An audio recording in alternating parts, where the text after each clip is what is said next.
My name is Angela Clifford. I'm the CEO of Eat New Zealand, which is Aotearoa's not-for-profit food movement. Our mission is that we'll be instrumental in creating a future where all New Zealanders will have access to their food in a connected way, and this will be kai, or food, which sustains us culturally, socially and nutritionally. It will be produced or collected in a way that supports the balance of our natural world, our land, our fresh water and ocean. Our projects range from working with the Foundation of Arable Research on a local grain economy to developing food tourism strategies or working on regional food security strategies. We're also the organisation that's leading the call for a national food strategy for Aotearoa.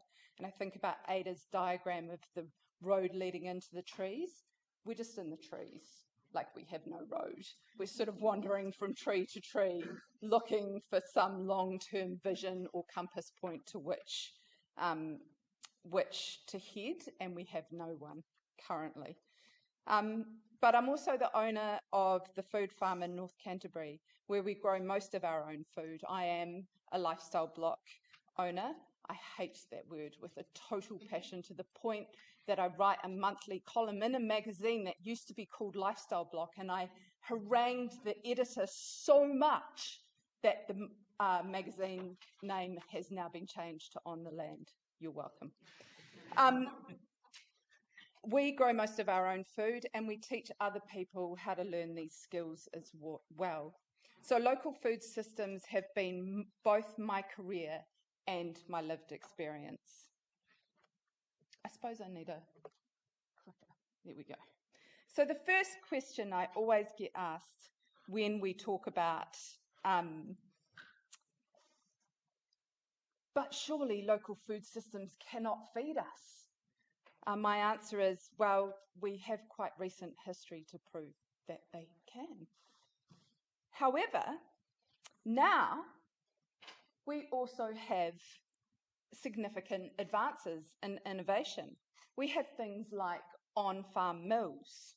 We have things like small-scale seawater ice makers. And these are super important because it means that our independent fishers don't need to work with large-scale fishing companies in order to access ice as part of their process. We have something like Happy Cows pasteurisation and dispensing system, which is an on-farm direct-to-customer system. We have online platforms like CoShop. But perhaps most importantly, we also have innovation as practice. And that middle picture is from Jody Roebuck's farm in Taranaki called Roebuck Farms. This innovation as practice is reflective of a global renaissance in human-scale vegetable growing, using incredibly clever tools and labour-saving techniques, sort of founded by the likes of Elliot Coleman, and the mantle's been taken forwards by the likes of Jean-Martin Fontier. So our job, after looking at the idea that we do have innovation in small-scale systems, was to really think about what this might look like in a New Zealand context. And so we started a piece of research that was funded by the Our Land and Water National Science Challenge, for those of you from outside of New Zealand. That was really a science challenge that looked at environmental outcomes for Aotearoa. And we looked specifically at our work that sat around a local grain economy. One of the outcomes of that research was something we called a mana-centred local food system. So mana in Māori means, it's a really difficult word to translate in a short space of time, but my understanding of what it means is that it's a mana-centred means that it returns worth and value to all of the people involved in that system. So a mana-centred local food system acknowledges the well-being of people, livelihoods and community within the relationship of Papatūānuku, the planet. We imagined that this would be diverse land use with stacked on-farm businesses, including peri-urban and urban farms for regional food security. We categorised food types based on the amount of processing they took. So as you can see in category 1, these are foods that we eat that are super important, but they take a little bit more processing to get to our plate. So that includes grains, meat, fish and seafood and milk. And then we have category 2, which take less processing, including things like vegetable, fruit, honey and eggs. And they're really important category 3, particularly in context of our national and our cultural food system here in Aotearoa, sits around our wild food and also that mahika kai, mahinga kai aspect of our wild food and its connection to our natural places. And so looking at that first category, we looked at something called the infrastructure of the middle. And the reason for that is almost on a weekly basis, Eat New Zealand has someone that comes to us and says, listen, all we need to do is better connect the farmer with the eater. And I'm like, meet Alison. Because what it doesn't understand is that there is a complex and complicated thing called the infrastructure of the middle. So what sits between our farmers and our fishers and our eaters is fundamentally important, and we really wanted to pull those threads and open up the conversation about this space. So we look at 3 things: first mile aggregation, storage, transformation and logistics, and last mile distribution. First mile aggregation, we can see a lot of innovation, although we still need more of that in the New Zealand food system. So it could include things like regional on-farm milling, micro and mobile abattoirs, community fishing hubs, on-farm pasteurisation and peri-urban farms. But we also have to understand that we have some unique issues in New Zealand around taking it from that first stage and getting it to that last stage. And they include things like warehousing and refrigeration, or our manufacturing capacity, so to turn milk into cheese, for example. It's also the place that we need to consider food rescue and what is the food in our system that is going towards food waste and how can we divert that.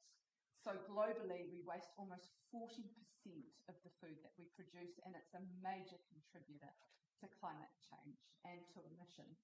So making sure that we have some place in our system where we consider food rescue. And then critically important is that last mile distribution, which is what Alison was just talking about the having to go around Lake Rotorua twice. And so how do we get our food from when it's ready to be sold to our customers? And we have a really unique situation in New Zealand where we have 2 quite long skinny islands with a piece of water in between them. And where that is an example of where that becomes a real issue is that it's actually cheaper currently to ship grain from Australia than it is to move it from the South Island of New Zealand, where most of it is grown, to the North Island of New Zealand, where most of it is used. So how do we reimagine that last mile of distribution, and where does our food show up? Because another issue that Alison came up against sits around this idea of a supermarket duopoly. So when something like 90% of our food in New Zealand goes through what is effectively an industrial retail space that doesn't, with all due respect to supermarket owners in the room and listening to this recording, doesn't really favour small-scale producers in any way, shape or form, and that's an understatement. What other places does our food show up? So can it be transformed into ready-to-eat meals? What about traditional hospitality? What about independent retailers, community and farmers markets? What about direct-to-eater schemes like food boxes and CSAs? And what about learning spaces like community and school gardens? So that all sounds wonderful. We just solved those problems, we're good to go. Of course, that's not what happens. And so one of the most important things we came up with as part of this model was something called mana scale mana-centred local food system igniters. So it recognises that we need these four things, or at least one aspect or a significant aspect of some of them, to exist in our food system, to be able to transform our food system and therefore transform our land use. The first is local procurement systems. So we need the prioritisation of local food in all institutional processing, as well as local businesses, including hospitality and tourism. So we need local food in our school lunches. We need the biscuits that you're going to eat at morning tea time to be grown from New Zealand grains, Alan. We need food dollars that are worth more in their local food system. So what that means is that most people, when they are in a food insecure situation, are given an allowance to be able to buy food in New Zealand through an MSD card. They can only currently spend those dollars in supermarkets. So what's the opportunity to incentivise them to also be able to spend that money on local fresh food outside of supermarket situations? The next one is green prescriptions. So interestingly, New Zealand originally led the world in activity-based green prescriptions. We could do the same with local fresh food. So what that would look like is we have some of the largest global detrimental outcomes in diet-related disease. In New Zealand, we have some of the highest levels of obesity. Instead of just being able to get a pill as a result of your diet-related illness, there could also be an opportunity to be able to have access, and much better access, to local fresh food as a contributor to better health. So what would that look like? And then finally, we looked at something called loss attributing qualifying companies. So fascinatingly, New Zealand used to do this. When we bought our lifestyle block, we were able, as long as we showed there was a food business that was being created from us owning that lifestyle block, we were given a tax rebate at the end of the year.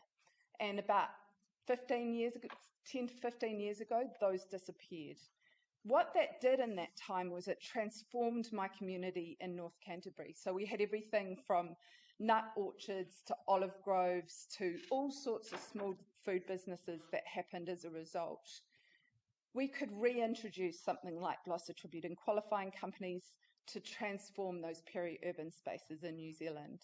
And instead of this huge loss of productive food producing land that we're currently seeing, we could actually see it increase. So last week, Ian Proudfoot, Global Agribusiness Lead for KPMG, once again called for a national food strategy in an article entitled "The Case for Feeding Our 5 Million First Before First Tonne is Exported." I don't think I'm brave enough to say that, to call for feeding ourselves before exporting. But I do acknowledge that 600,000 New Zealanders needed to access a food bank last month. That is more than the population of the South Island.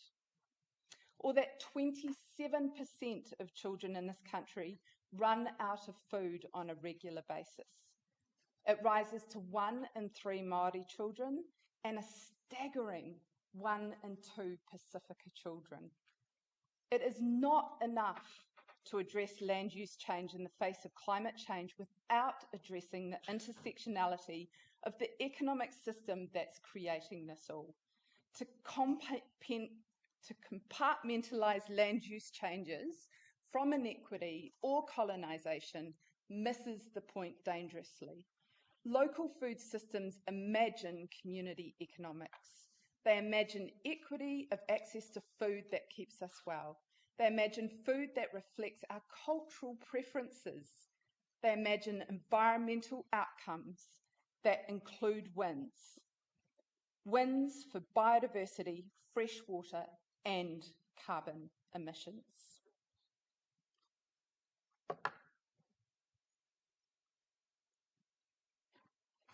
Lots of little land use is a beautiful future. a lots of little food system is a beautiful future. Let's embrace it. Kia ora.